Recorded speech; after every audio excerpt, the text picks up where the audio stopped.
Hello मित्रों, आप सबका हमारे चैनल पर स्वागत है। आज हम लोग जानेंगे माँ मुंडेश्वरी के बारे में। ये मंदिर क्या है, क्या चमत्कार हैं, इसकी क्या कहानी है, मंदिर क्या है और यहाँ पर हम लोग विजिट कर रहे हैं, जा रहे हैं घूमने के लिए, दर्शन करने के लिए और देखते हैं क्या नज़ारा यहाँ का मिलता है। साथ में ही हम लोग कहानी भी इसका समझेंगे। तो जो भी चैनल पर पहली बार आए हैं उनसे रिक्वेस्ट है कि कृपया करके चैनल को सब्सक्राइब कर दीजिएगा, बेल आइकन दबा दीजिएगा। तो हमारे देश में जो मंदिर है इसमें बहुत सारे नए पुराने मंदिर हैं, लेकिन पुराने मंदिर, प्राचीन मंदिर बहुत है यहाँ पर। उनमें से ही एक है माँ मुंडेश्वरी मंदिर। ये कैमूर ज़िले में पड़ता है और ये जो है मंदिर सबसे पुराना मंदिर है बिहार में और दुनिया में भी। और ये भगवान शिव और शक्ति को समर्पित है। मुंडेश्वरी मंदिर मुंडेश्वरी पहाड़ियों पर स्थित है। ये बिहार राज्य के कैमूर जिला के कौर में स्थित है। वाराणसी और गया के बीच ग्रैंड ट्रंक रोड जो है वहाँ पर आपको कहीं ना कहीं इसका बोर्ड मिल जाएगा। भभुआ से 7 मील उत्तर पश्चिम में गांव रामगढ़ में लगभग 600 फीट ऊंची एक अलग पहाड़ी शिखर पर मुंडेश्वरी मंदिर स्थित है। बिहार का सबसे पुराना स्मारक और बिहार में नागर शैली के रूप में मंदिर का वास्तुकला का ये सबसे पुराना नमूना है। 600 फीट तो हाइट है, लेकिन चढ़ाई जो करते हैं वो ज़्यादा हो जाता है। यहाँ पर दिनों दिन जो है यात्रियों की संख्या बढ़ रही है। लगभग 12 से 14 लाख हर एक वर्ष यात्री आ जा रहे हैं यहाँ पर। इसका निर्माण जो हुआ है 108 ईस्वी में हुविस के शासनकाल में हुई थी। ये जो है सबसे प्राचीन मंदिर तो है ही। यहाँ पर 2026 सालों से लगातार पूजा हो रही है और 635 ईस्वी में भी इसका उल्लेख मिलता है। उस समय के जो लोग आए थे यहाँ पर विजिट में, वो इनका चर्चा करते हैं। तो हम लोग देखिए पहाड़ी रास्ते पर चढ़ रहे हैं। इस पहाड़ पर चढ़ाई करने के लिए बहुत ही सावधानी से चढ़ना पड़ता है। चढ़ाई के लिए सीढ़ी भी बना हुआ है और कार से भी लोग जा सकते हैं। दोनों तरह की सुविधाएं यहाँ पर उपलब्ध है। तो जो एक्सपर्ट ड्राइवर हैं उन्हीं के साथ चलना चाहिए धीरे धीरे और आप ऊपर तक जा सकते हैं। बस एक चढ़ाई थोड़ा सा बाकी रहता है जहाँ तक कार से जाने की सुविधा है। जीवित बकरी को यहाँ पर बलि दी जाती है। इस मंदिर का जो स्ट्रक्चर है वो यंत्राकार के रूप में है। ये मंदिर जो है आध्यात्मिक दृष्टिकोण से अष्ट सिद्धि से परिपूर्ण है और इसका बाहरी बनावट भी देखेंगे कि 8 फलक में ये स्थित है। सबसे बात है यहाँ का कि नाम मुंडेश्वरी के रूप में है, जबकि केंद्र में जो है स्थित देवता जो है वो चतुर्मुख वाले शिवलिंग के हैं, 4 मुख वाले। जबकि मुंडेश्वरी की मूर्ति मुख्य तीर्थ के एक उप कक्ष में रखी गई है पूर्वी किनारे में। इसे 10 हाथों से प्रतीक के साथ एक भैंस की सवारी करते हुए देखा गया है। इसलिए भैंस की सवारी करने वाली जो शक्ति है वो महिषासुर मर्दनी के रूप में हम लोग जानते हैं। कहा जाता है कि जब चंडमुंड नाम के असुर के साथ देवी का युद्ध चल रहा था, तब चंड को मारने के बाद मुंड इसी पहाड़ी में छिप गया था और यहीं पर देवी ने मुंड का वध किया था। इसलिए यह मंदिर मुंडेश्वरी के नाम से प्रसिद्ध है। पहाड़ी पर मुख्य स्मारक एक शैव मंदिर के खंडहर के रूप में दर्शाया गया है। अष्टकोणीय आकार के इस मंदिर का जो प्रवेश द्वार है मुख्य रूप से वहाँ पर एक खंभा है, लेकिन अभी वो मौजूद नहीं है। ये जो अष्टकोणीय जमीनी प्लान है मंदिर का, यह श्रीनगर के शंकराचार्य मंदिर के समान है। नक्काशी में गुप्त शैली स्पष्ट इसमें दिखता है। पहाड़ियों के पूर्वी ढलान पर कई मूर्तियां और रॉक नक्काशीदार आकृतियों का पता चला है। यह स्पष्ट है कि पहाड़ी कभी मंदिरों के समूह के लिए स्थल थी और मुंडेश्वरी उसमें मंदिर जो है मुख्य मंदिर था।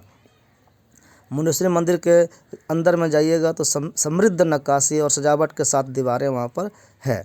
मंदिर के प्रवेश द्वार पर गंगा, यमुना और अन्य मूर्तियों की नक्काशी है, जो समझ सकते हैं कि वो द्वारपाल के रूप में वहाँ पर है। यहाँ पर अन्य देवता भगवान विष्णु, गणेश और सूर्य हैं, जिनकी वहाँ पर मूर्तियाँ लगी हुई है। आंतरिक दीवारों में नीचे बोल्ड मॉडलिंग है, जो फूलदान और पत्ते के डिजाइन के साथ उकेरे गए हैं।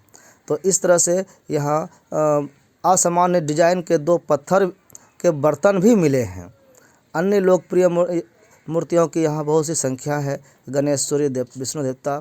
और इस पत्थर की संरचना का एक बड़ा हिस्सा जो क्षतिग्रस्त कर दिया गया है, वो मंदिर के चारों ओर पत्थर के टुकड़े बिखरे हुए दिखाई देते हैं, बाहर फैले हुए हैं। हम लोग उसको देखकर समझ जाते हैं कि किसी ने इसको नष्ट किया है, इसको तोड़ा गया है। यहाँ पर जो विशेष भीड़ और तीर्थयात्री आने का समय है वो रामनवमी और शिवरात्रि के त्यौहार के दौरान होता है।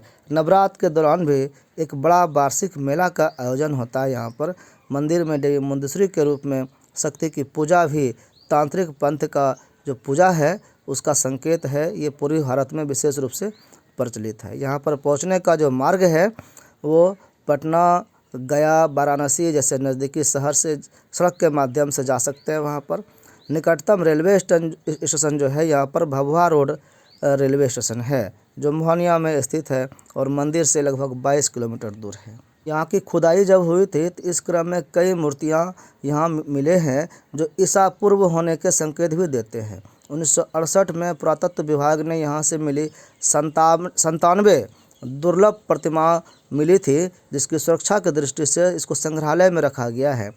मैक्सिमम जो है वो पटना संग्रहालय में रखा गया है और 3 को कोलकाता संग्रहालय में रखा गया है।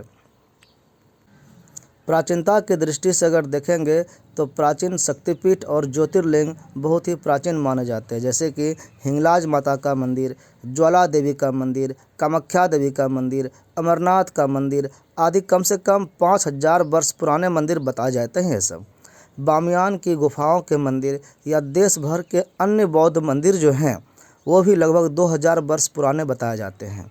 प्राचीन काल में यक्ष, नाग, शिव, दुर्गा, भैरव, इंद्र और विष्णु की पूजा और प्रार्थना का प्रचलन था।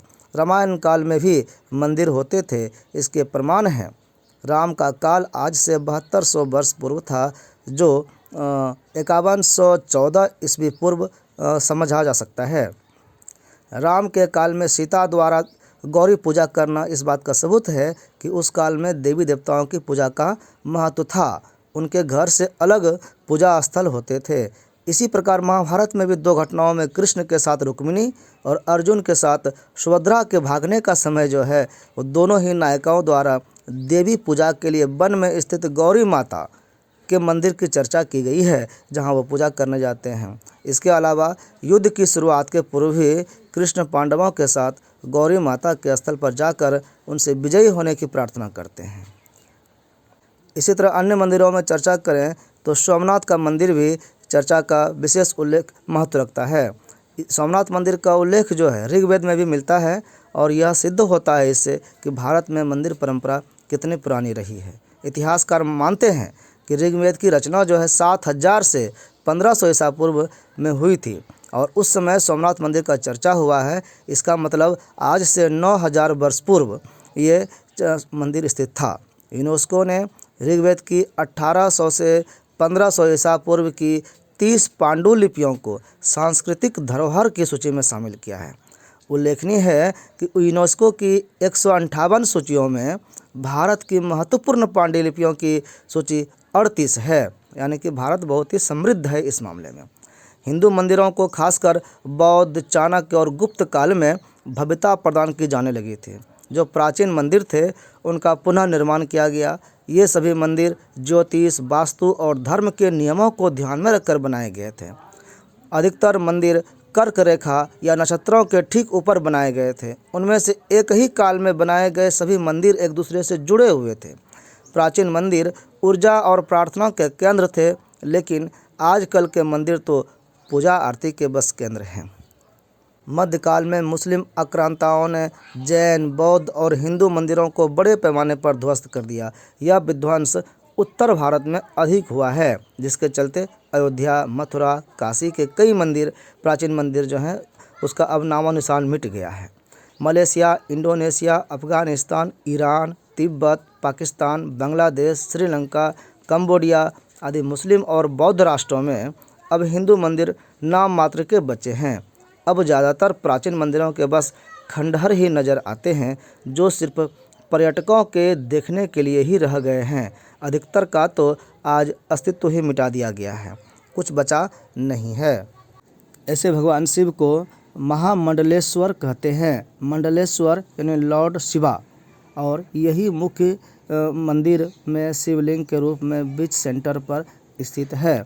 और मंडलेश्वर जब लॉर्ड शिव भगवान शिव हुए तो उनकी पत्नी जो है माँ पार्वती, उनको मंडलेश्वरी कहा जाता है, गॉडेस पार्वती। और वो दक्षिणी साइड में उनका मंदिर भी है। लेकिन जब ये डैमेज हो गया और ये नहीं अपभ्रंश हो जाता है बोलचाल में, तो मंडलेश्वरी जो है वो मुंडेश्वरी नाम से जाना जाने लगा। एक तो ये मुंडेश्वरी का नाम का कहानी है, और दूसरा है कि वो तो बताया गया कि मुंड को मारने के कारण मुंडेश्वरी हो गई।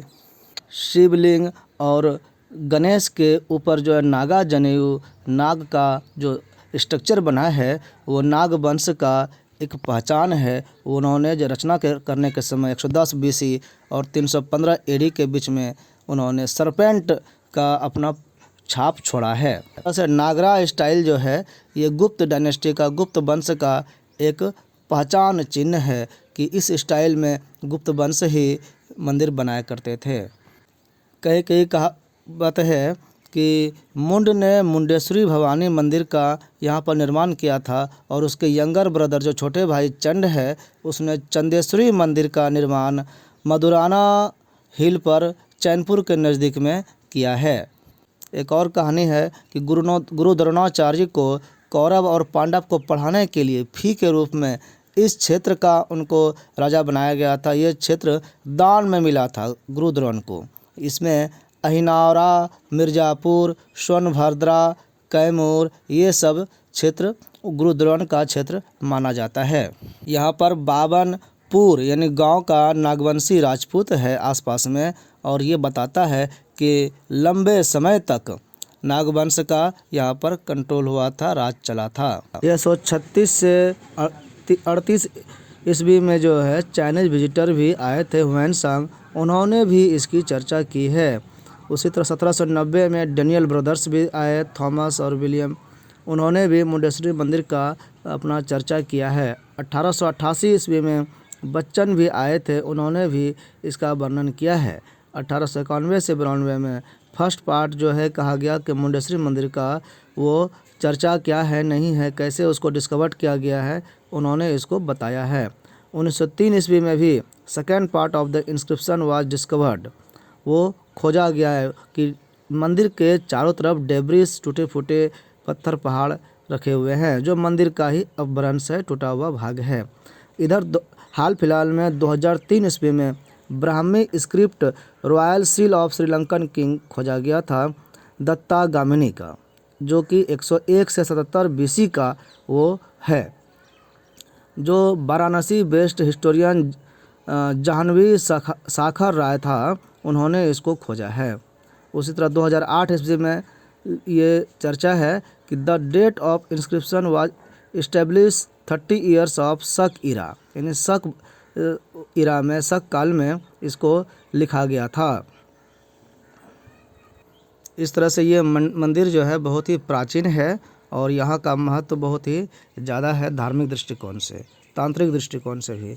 इस तरह से यहाँ आकर के पर्यटन स्थल के रूप में जिस तरह से इसका विकास किया गया है, हम सब यहाँ पर एंजॉय कर सकते हैं, पिकनिक मना सकते हैं श्रद्धा भाव से। नहीं, जिस भावना से हम लोग यहाँ पर आ सकते हैं, हर तरह का यहाँ पर संतुष्टि मिलता है। तो हम आप सबसे भी रिक्वेस्ट करेंगे कि यहाँ पर आइए, एक बार देखिए और दर्शन का आनंद लीजिए, और अपने बिहार का, भारत का क्या गौरव है, हिंदू सनातन धर्म का क्या गौरव है, इसको जानें। धन्यवाद।